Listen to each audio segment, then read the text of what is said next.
Hello प्यारे विद्यार्थियों और प्रतियोगियों, सादर नमस्कार। आपका शिक्षा सुगम और साला सुगम यूट्यूब चैनल में हृदय से स्वागत है। साथियों, हमारे दो यूट्यूब चैनल हैं। एक हमारा है साला सुगम और एक है शिक्षा सुगम। आप इन दोनों यूट्यूब चैनल्स को सब्सक्राइब ज़रूर कर लें, बहुत ज़्यादा उपयोगी है आपके लिए। साथ ही साथ हमारी वेबसाइट है www.salasugam.com।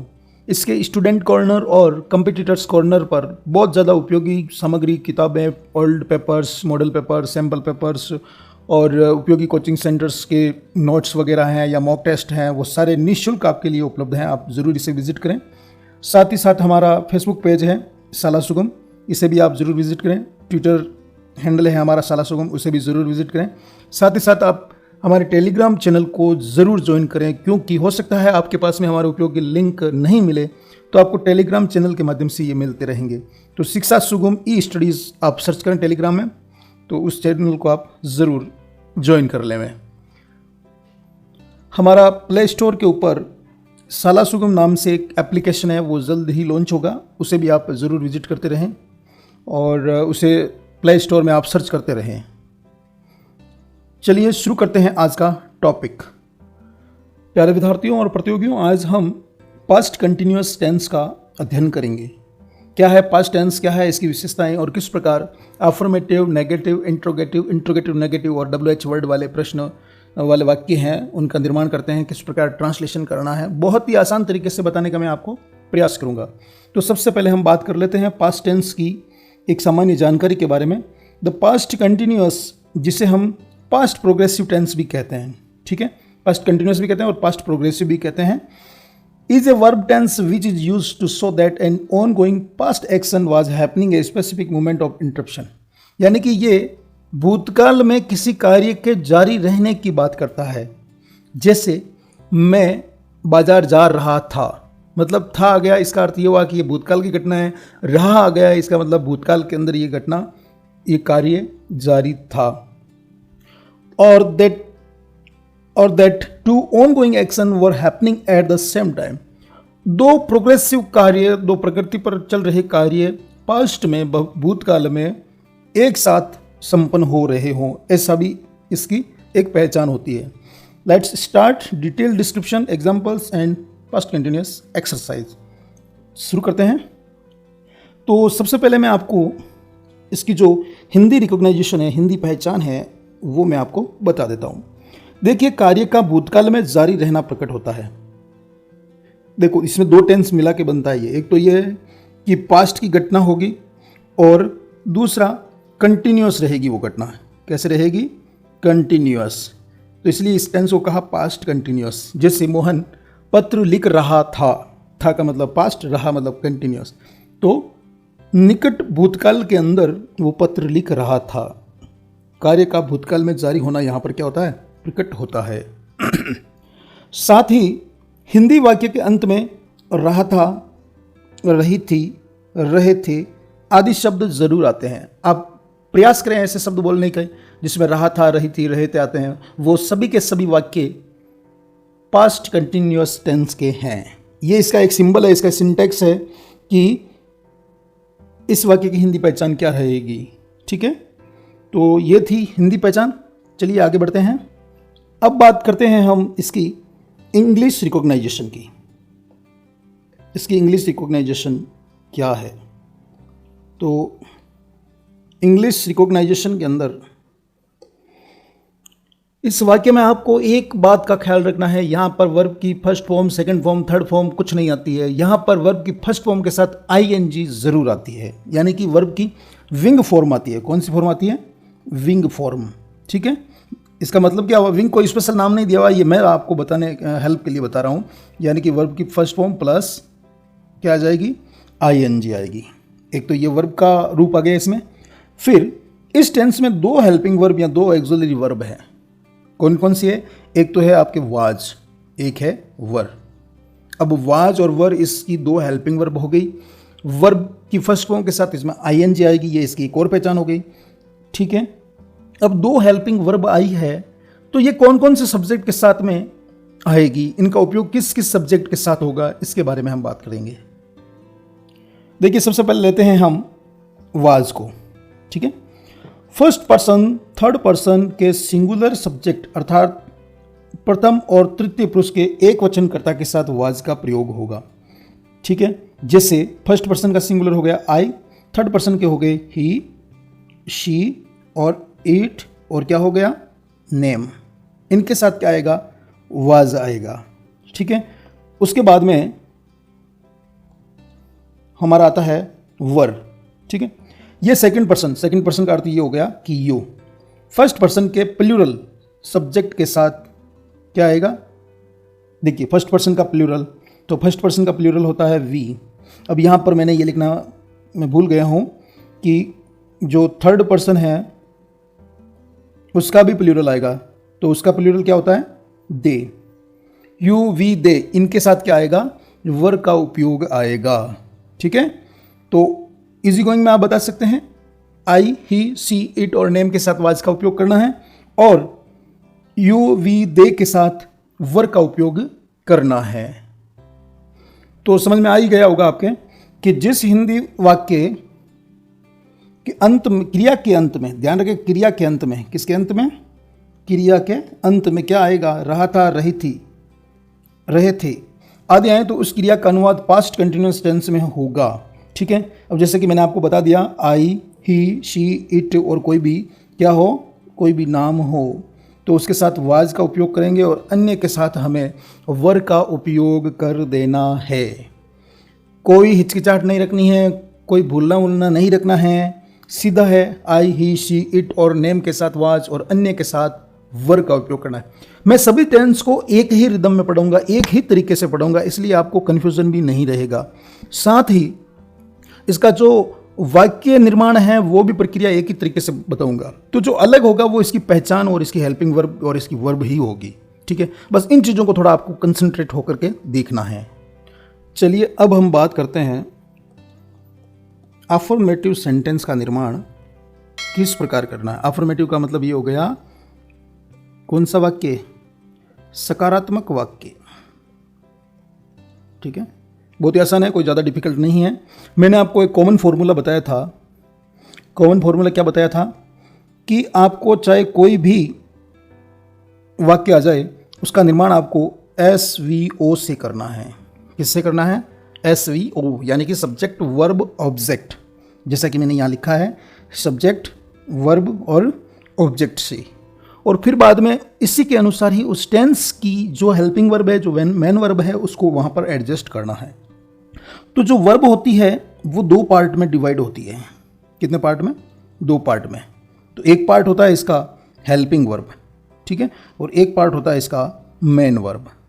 तो हेल्पिंग वर्ब जैसा कि मैंने इसकी रिकॉग्नाइजेशन, इसकी पहचान में आपको बता दिया था कि इसकी हेल्पिंग वर्ब होती है वाज या वर, ठीक है। और इसकी मेन वर्ब भी मैंने आपको बता दी थी कि वर्ब की फर्स्ट फॉर्म प्लस ING आता है, ठीक है। अब ये चीज़ें अगर आपने पहचान में अगर ध्यान से पढ़ लिया, देख लिया वीडियो को ध्यान से, तो आसान हो जाएगा फॉर्मूले का निर्माण करना। तो सीधा देखिए, सब्जेक्ट की जगह सब्जेक्ट, वर्ब को मैंने दो भागों में डिवाइड कर दिया, वाज वर और विंग, और ऑब्जेक्ट की जगह ऑब्जेक्ट आ गया, और प्लस यहाँ क्या आ जाता है, अदर्स या रेस्ट ऑफ सेंटेंस आ जाएगा, ठीक है। कोई कन्फ्यूज़न नहीं है, बहुत ही आसान है, बहुत आसान है।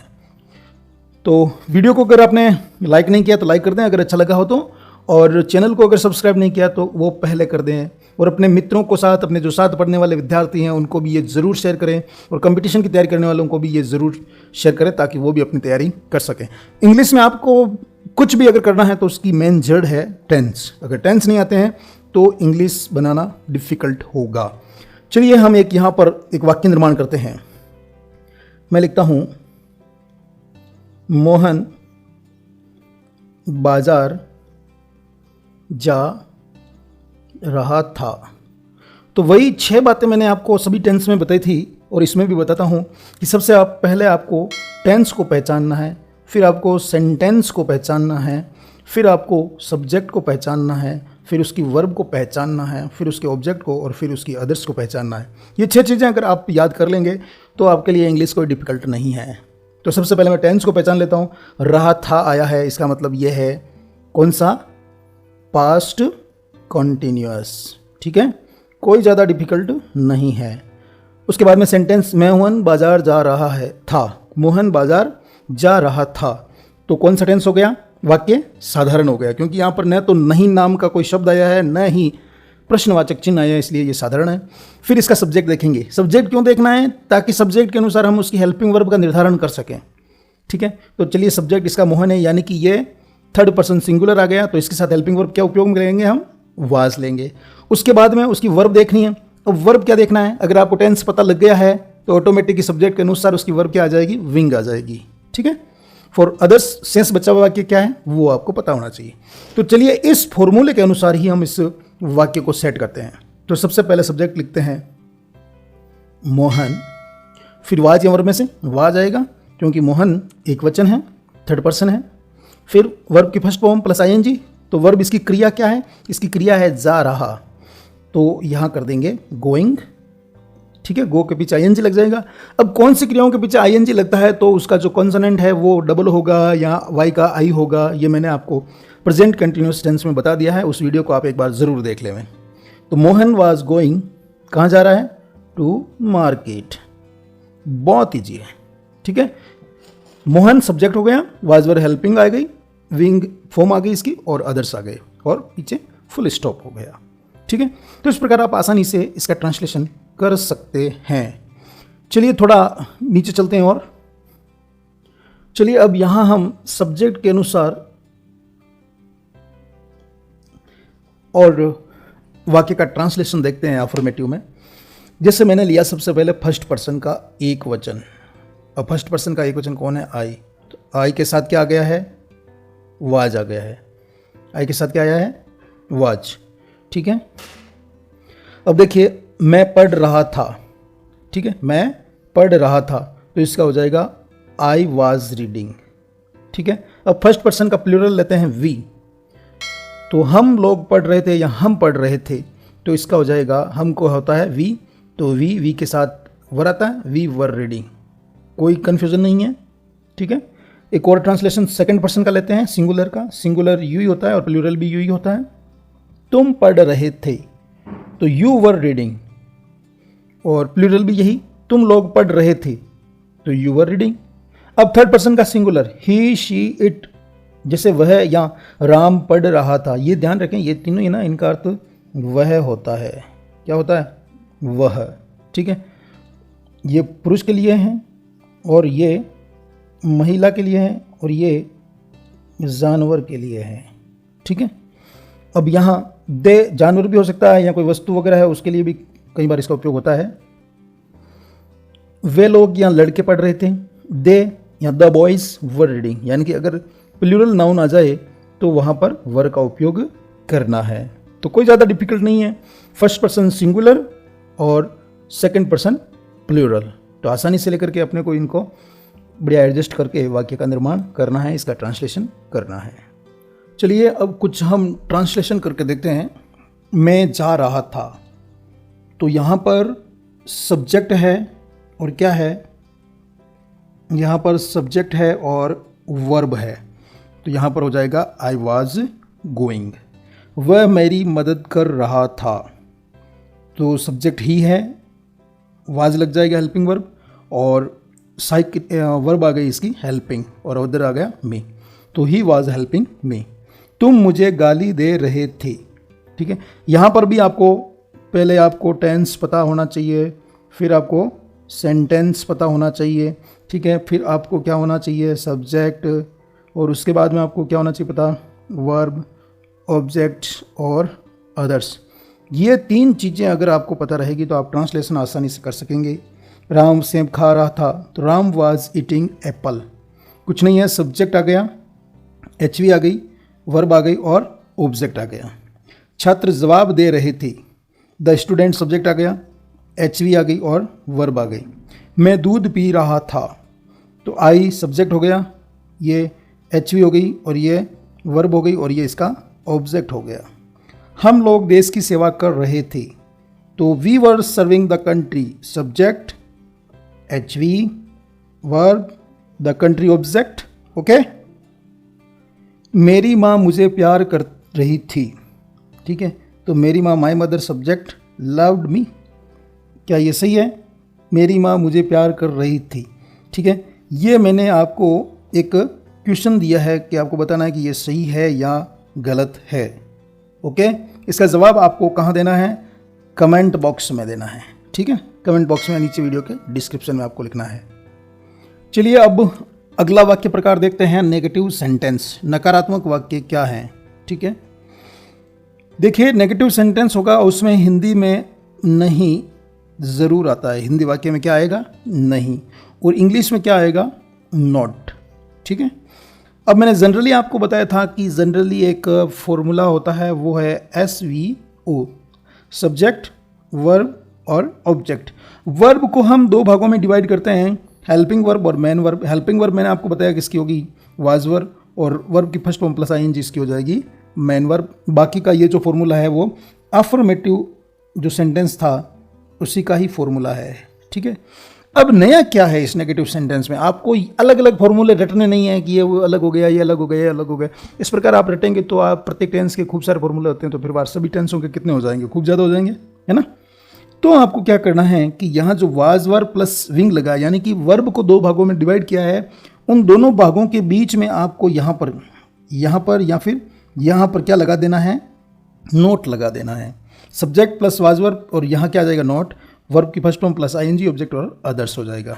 ठीक है, अब देखिए यह सेंटेंस, इस फॉर्मूले को देखिए। यहाँ subject was verb plus note plus verb की फर्स्ट फॉर्म प्लस ING हो गया। ठीक है, और ये ऑब्जेक्ट हो गया, ये अदर्स हो गया। कुछ भी बड़ा नहीं है। जो अफर्मेटिव सेंटेंस था उससे ये अलग है। अफर्मेटिव सेंटेंस में वर्ब को दो भागों में डिवाइड किया था, उसमें HV और MV के बीच में मैंने नोट फिक्स कर दिया है। तो ये हो गया नेगेटिव सेंटेंस का क्या? फॉर्मूला। ठीक है, चलिए इसके कुछ एग्जाम्पल देखते हैं हम। जैसे मैं अब यहाँ एक सेंटेंस लिख देता हूँ।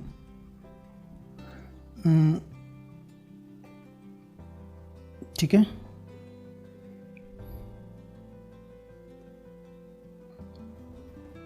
मोहन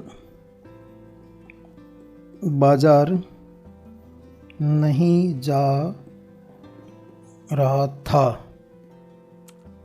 मोहन बाजार नहीं जा रहा था। तो वही 6 बातों को ध्यान में रखते हुए टेंस का वाक्य का निर्माण करना है अंग्रेजी में। तो सबसे पहले हमें फिट करना है सब्जेक्ट। सब्जेक्ट इसका है मोहन, तो चलिए लिख देते हैं मोहन। वाज या वर्ब में क्या आएगा? थर्ड पर्सन नेम है तो वाज आएगा। मोहन वाज नॉट, नॉट लग गया। वर्ब की फर्स्ट फॉर्म यानी कि जाना है, तो जाना का हो जाएगा going. Mohan was not going to market या मार्केट। ठीक है, इस प्रकार ये हमारा सेंटेंस निर्माण हो गया। अब जैसे लिखते हैं वे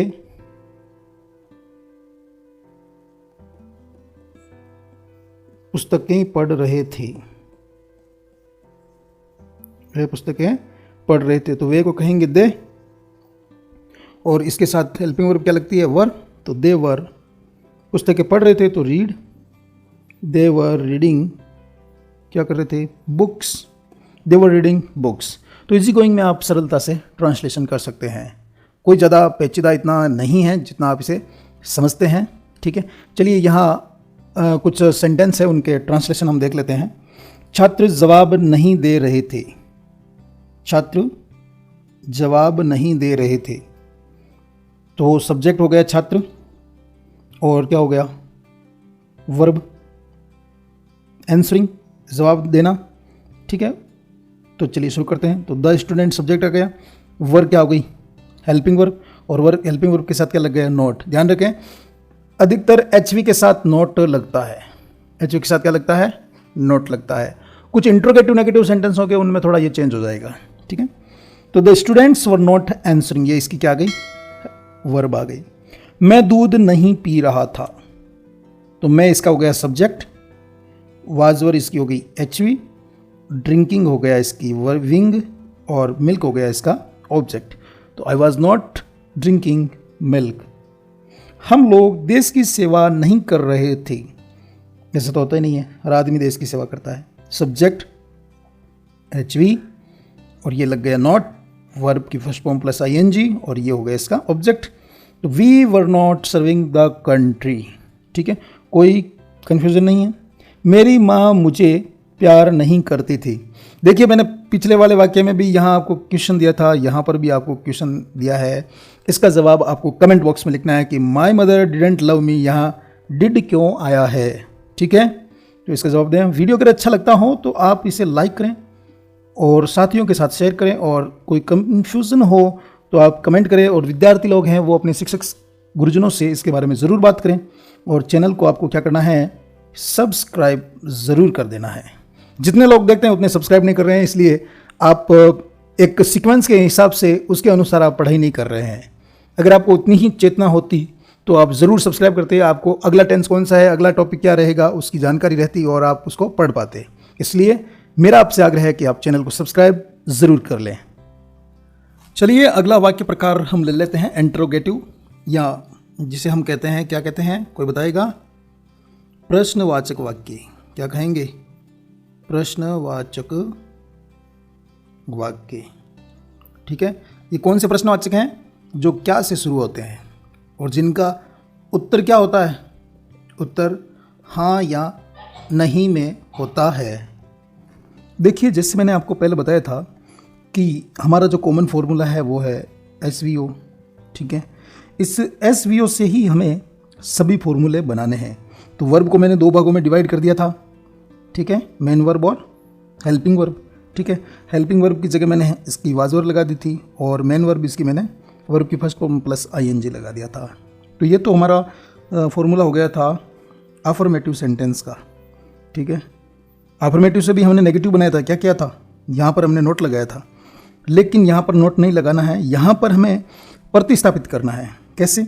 ये जो वाजवर है, इस वाजवर को हमें सब्जेक्ट की जगह लगाना है और सब्जेक्ट को वाजवर की जगह रिप्लेस करना है।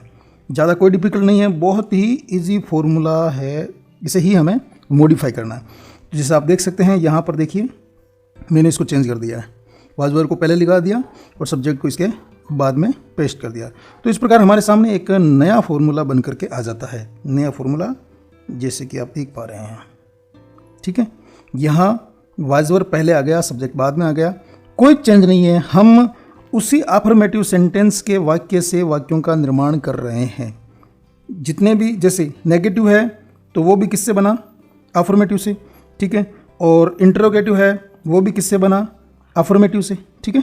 तो ज़्यादा डिफिकल्ट नहीं है। चलिए इसका एक सेंटेंस बना करके देखते हैं।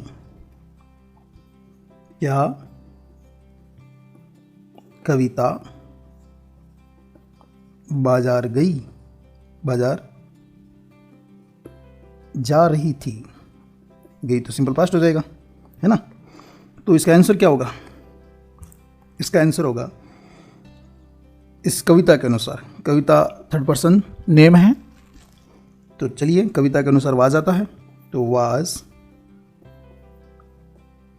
कविता में वी, देखिए ये कहीं वी आता है कहीं W आता है। क्यों आता है?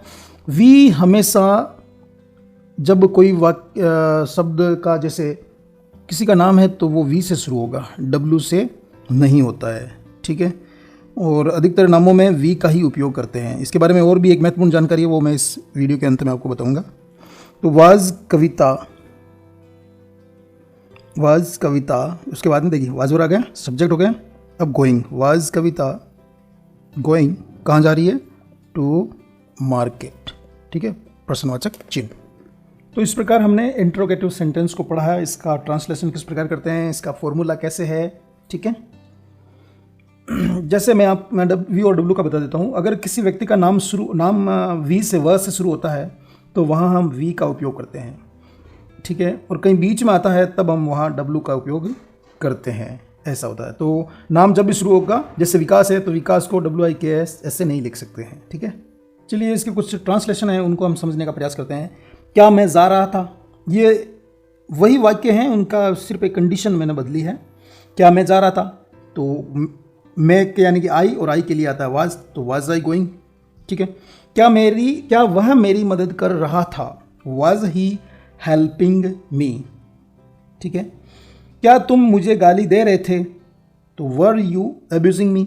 तो वहाँ क्या था कि सब्जेक्ट पहले आता था और उसके बाद में यहाँ क्या आ रही थी, हेल्पिंग वर्ब आ रही थी, लेकिन अब यहाँ से हेल्पिंग वर्ब को उठा करके यहाँ सेट कर दिया है। आप अगर वीडियो को रिवर्स करके देखोगे तो सिर्फ इसमें हेल्पिंग वर्ब और सब्जेक्ट को ही रिप्लेस किया है। क्या छात्र जवाब नहीं दे रहे थे? तो were the student not answering. क्या मैं दूध नहीं पी रहा था? Was I not drinking milk. क्या हम लोग देश की सेवा नहीं कर रहे थे? Were we not serving the country. अब यहां देखिए, मैंने कहा ना कि हेल्पिंग वर्ब के साथ ही नोट आता है, लेकिन यहां देखिए हेल्पिंग वर्ब के साथ नोट नहीं आया, ठीक है ना, यहां चेंज हो गया है। तो अफर्मेटिव और नेगेटिव के साथ ही ये बैठेगा मामला HV प्लस नोट का, ठीक है। नेगेटिव प्लस इंटरोगेटिव इनमें थोड़ा चेंज हो जाता है, ठीक है, वो सब्जेक्ट के पास में लग जाता है। क्या मेरी माँ मुझे प्यार नहीं कर रही थी? तो did my mother not love me.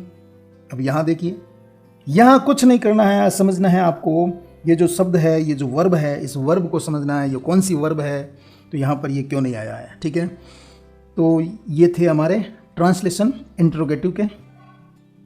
अब हम लेते हैं WH वर्ड टाइप के प्रश्नवाचक वाक्य। तो यहाँ जैसे आपने देखा, ये तो था हमारा हेल्पिंग वर्ब से शुरू होने वाले प्रश्नवाचक वाक्य। अब इसमें विशेष कोई बात नहीं है, जो WH वर्ड होते हैं वो WH वर्ड इस हेल्पिंग वर्ब से पहले लग जाते हैं। जैसे यहाँ आप देख सकते हैं WH वर्ड, फिर वाइज वर्ब, फिर सब्जेक्ट, फिर wing plus object plus others. इसका एक ट्रांसलेशन देखिए, मैं कब जा रहा था, ठीक है। तो यहाँ क्या हुआ, ये WH वर्ड सबसे पहले आ गया, ठीक है, वैन, फिर सब्जेक्ट क्या, आई के साथ हम लगाते हैं वाज, तो वैन वाज हो गया, फिर subject I, when was I, फिर वर्ब क्या है, जा रहा था, when was I going, sign of interrogation. वह क्यों मेरी मदद कर रहा था, तो वही WH वर्ड क्यों को कहते हैं वाई, तो वाई, वह के लिए वाज आएगा, why was he helping me, ठीक है, बहुत आसान है। इंट्रोगेटिव को जैसे मैंने आपको समझा दिया है, उसी इंट्रोगेटिव के जो फॉर्मूला था उसमें वाज वर्ड से पहले आपको WH वर्ड जो भी आपके हैं वो आप लगा सकते हैं, और इस प्रकार आप आसानी से पास्ट कंटिन्यूअस टेंस का ट्रांसलेशन कर सकते हैं, इसे आसानी से सीख सकते हैं। चलिए अब हम बात कर लेते हैं पास्ट कंटिन्यूअस टेंस के यूजेज क्या क्या रहेंगे, किन परिस्थितियों में इनका हम उपयोग करेंगे, ठीक है।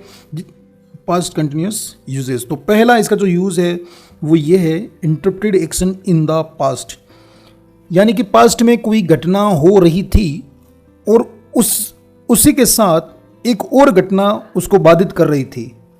जैसे यहाँ मैं एक आपको एग्जांपल बताने का प्रयास करूँगा। Use the past continuous to indicate that a longer action in the past was interrupted, यानी कि पास्ट में कोई घटना चल रही थी, ठीक है, कार्य प्रगति पर था और वो एक पास्ट के किसी दूसरे कार्य से वो बाधित थी। The interruption is usually shorter action in the simple past, ये जो इंटरप्शन होगा वो सिंपल पास्ट टेंस में होगा, शॉर्टली हो सकता है, ज़्यादा बड़ा नहीं, लंबा नहीं हो सकता है। Remember this can be real interruption or just an interruption in the time, ये लंबा भी हो सकता है या एक शॉर्ट टाइम के लिए भी हो सकता है। जैसे इसको आप एग्जाम्पल से समझने का प्रयास कीजिए।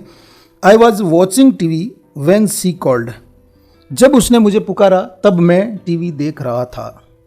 अब यहाँ I was watching TV when she called, जब उसने मुझे पुकारा तब मैं TV देख रही थी। तो यहाँ एक तो देखिए कंडीशन भी है, ठीक है, एक यहाँ पर क्या है, इंटरप्शन है, क्या है, इंटरप्शन हो रहा है, बीच में बाधा उत्पन्न हो रही है, यानी कि एक काम चल रहा था उसके साथ ही कुछ और घटना हो गई, ठीक है। उसने मुझे बुलाया कब, जब मैं TV देख रही थी।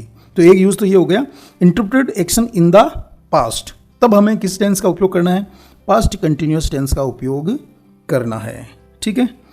तो घटना पास्ट में हो रही है और उसका इंटरप्शन कहाँ चल रहा है, पास्ट में ही चल रहा है। चलिए अगला प्रकार देखते हैं, एक और वाक्य देखते हैं इसका। ये लीजिए आपके सामने खूब सारे। तो यहां देखिए आप, When the phone rang, she was writing a letter. जब फोन बजा वह पत्र लिख रही थी। तो यहाँ भी इंटरप्शन आ रहा है, बाधा आ रही है कोई ना कोई। जब वो पत्र लिख रही थी तब क्या बजा, phone. While we were having a picnic, it started to rain. जब हम पिकनिक कर रहे थे तब बारिश शुरू हो गई। तो यहां पर एक जो सेंटेंस होगा वो होगा पास्ट कंटिन्यूअस का। किसका होगा? पास्ट कंटिन्यूअस का। और एक होगा आपका सिंपल पास्ट टेंस का। ठीक है, ये जो सेंटेंस होगा वो छोटा होता है, ये थोड़ा लॉन्ग हो सकता है। I was listening to my iPod so I didn't hear the fire alarm. मैं अपना आईपॉड सुन रही थी, तब मैंने आग का जो अलार्म है उसे नहीं सुना। You are not listening to me when I told you to turn off the oven off. जब मैंने तुम्हें ओवन को बंद करने को कहा तब तुम मेरी आवाज़ नहीं सुन रही थी। तो इस प्रकार एक वाक्य में दूसरे वाक्य का इंटरप्शन है, एक घटना में दूसरी घटना का इंटरप्शन है। तो इंटरप्शन है वो सिंपल पास्ट में हो रहा है और घटना है वो पास्ट कंटिन्यूअस में चल रही थी। ठीक है, अब दूसरा प्रकार देखते हैं, the specific time as an interruption. तो इसका भी मैं एग्जाम्पल आपके सामने ले आता हूँ। In use one describe about the past continuous is interpreted bye A shorter action in the simple past.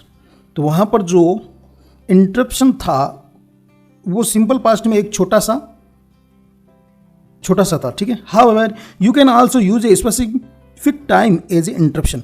अब यहाँ पर टाइम की एक बाधा आ जाएगी, वहाँ टाइम नहीं था, वहाँ पास्ट में कोई घटना हो रही थी, लेकिन यहाँ टाइम की बाधा रहेगी। जैसे देखिए, last night at 6 PM I was eating dinner. पिछली रात 6 बजे मैं डिनर कर रही थी। At midnight we were still driving through a desert. तो यहाँ पे भी देखिए टाइम का आ रहा है, यहाँ पे भी टाइम का आ रहा है। तो यहाँ पर इंटरप्शन किसका रहेगा? इंटरप्शन किसका रहेगा? टाइम का। ठीक है, और वहाँ किसका था? एक शॉर्टर एक्शन का। कोई भी एक कार्य है वो वहाँ हो रहा था। यस्टरडे एट दिस टाइम, कल इस समय, I was sitting at my desk at work. ठीक है ना, तो यहाँ पर टाइम का इंटरप्शन हो रहा है, ज़्यादा इसमें कोई ऐसा नहीं है। तो इस प्रकार की जब भी कंडीशन आएगी तब आपको पास्ट कंटिन्यूअस टेंस का उपयोग करना है। ठीक है, अब यहाँ एक इंपॉर्टेंट बात और है, लिखी है मैंने, देखिए, चलिए इसके एग्जाम्पल भी ले लेते हैं साथ में। In the simple past specific time is used to show when an action begin or finished. In the past continuous, a specific time only interrupt the action. यहाँ पर टाइम यूज में लिया जाता है, लेकिन वो एक शॉर्ट टाइम के लिए उसको कार्य को इंटरप्ट करता है। जैसे last night at 6 PM I ate dinner, ये सिंपल पास्ट का रहा है। ठीक है, I started eating at 6 PM, इसको ऐसे भी लिखा जा सकता था, last night at 6 PM I was eating dinner. पिछली रात 6 बजे मैं डिनर कर रही थी। अब यहाँ I started earlier and at 6 PM I was in process of eating dinner. तो ज़्यादा यहाँ इतनी समझने वाली बात नहीं है। तो in the simple past a specific time is used to show when an action begin, यहाँ इस कार्य शुरू होता है या फिर खत्म होता है। इन द पास्ट कंटिन्यूअस। ठीक है, ए specific time only interrupt the action, वो समय केवल उस कार्य को प्रभावित ही करता है, और यहाँ कोई कार्य शुरू हुआ है या फिर खत्म हुआ है। ठीक है, अब हम बात करते हैं पैरेलल एक्शन की। यहाँ पर समांतर दो कार्य चलेंगे, जैसे आप समझने का प्रयास कीजिए। यहाँ पर दो पैरेलल कार्य चलेंगे। ठीक है, तो when you use the past continuous with two action in the same sentence, it expresses the idea that both the action were happening in the same time. Action are parallel. यानी कि past continuous tense के अंदर दो कार्य हैं वो एक वाक्य में कंप्लीट हो रहे हैं और दोनों एक ही समय में हो रहे हैं और दोनों ही कार्य आपस में समांतर चल रहे हैं, पैरेलल चल रहे हैं। जैसे इसको इस वाक्य से समझने का प्रयास कीजिए। आई वॉज स्टडिंग, मैं पढ़ रही थी, मैं अध्ययन कर रही थी। While he was making dinner, जब वह डिनर बना रही थी। यानी कि यहाँ पर जो दोनों ही घटनाएं हैं वो पास्ट कंटिन्यूअस की है, यानी कि वो पास्ट में चल रही थी। दोनों ही घटनाएं पैरेलल है, दोनों ही घटनाएं साथ साथ हो रही है। जब मैं क्रिकेट खेल रहा था तब वह दोनों लड़ रहे थे, तो ये कैसी है? पैरेलल ही है। ठीक है, अब यहाँ देखिए, वाइल एलन वॉज रीडिंग, जब एलन पढ़ रही थी, टिम वॉज वॉचिंग टीवी। ठीक है, were you listening while he was talking, दोनों ही कार्य साथ में हो रहे हैं, दोनों ही कहाँ हो रहे हैं? पास्ट कंटिन्यूअस के हैं। I wasn't paying attention while I was writing the letter so I made several mistake, जब मैं पत्र लिख रही थी तब मैं ध्यान नहीं दे पा रही थी, इसलिए मैंने कई गलतियां कर दी। ठीक है, अब यहाँ दोनों ही घटनाएं पास्ट कंटिन्यूस की है, दोनों ही पास्ट में चल रही थी और फिर ये पास्ट सिंपल की हो गई। ठीक है, तो इस प्रकार बहुत ही आसानी से आप इसको समझ सकते हैं। चलिए इसका अगला प्रकार हम समझने का प्रयास करते हैं, एटमॉस्फियर। अगला है एटमॉस्फियर। ठीक है, in English we often use a series of parallel action to describe the atmosphere at the particular time in the past. Let's see example. When I walked into the office, several people were busily typing, some were talking on the phone, the boss was yelling direction and customer were waiting to be helped. One customer was yelling at secretary and waving his hands, other were complaining to each other about bad service. तो यहां पर क्या होता है, एक साथ कहीं कामों का क्या हो रहा है, वर्णन हो रहा है। जब मैं बाजार जा रही थी तब, अब उस समय कौन कौन सी घटनाएं हो रही थी उसका डिस्क्रिप्शन यहां पर दिया जाता है। तब हमें पास्ट कंटिन्यूस टेंस का उपयोग करना होता है। जब मैं बाजार जा रही थी तो दुकानदार कस्टमर से बात कर रहा था और गाड़ियां चल रही थी, और जब भी हम पास्ट की ऐसी कोई घटनाएं, कोई वक्तव्य सुनाएंगे तो इसी प्रकार होगा। जब आप वहां गए तो क्या क्या हो रहा था, ठीक है, बयान वगैरह होते हैं, तो ये ठीक है। अगला है repetition and irritation with always. इसे समझने का प्रयास कीजिए।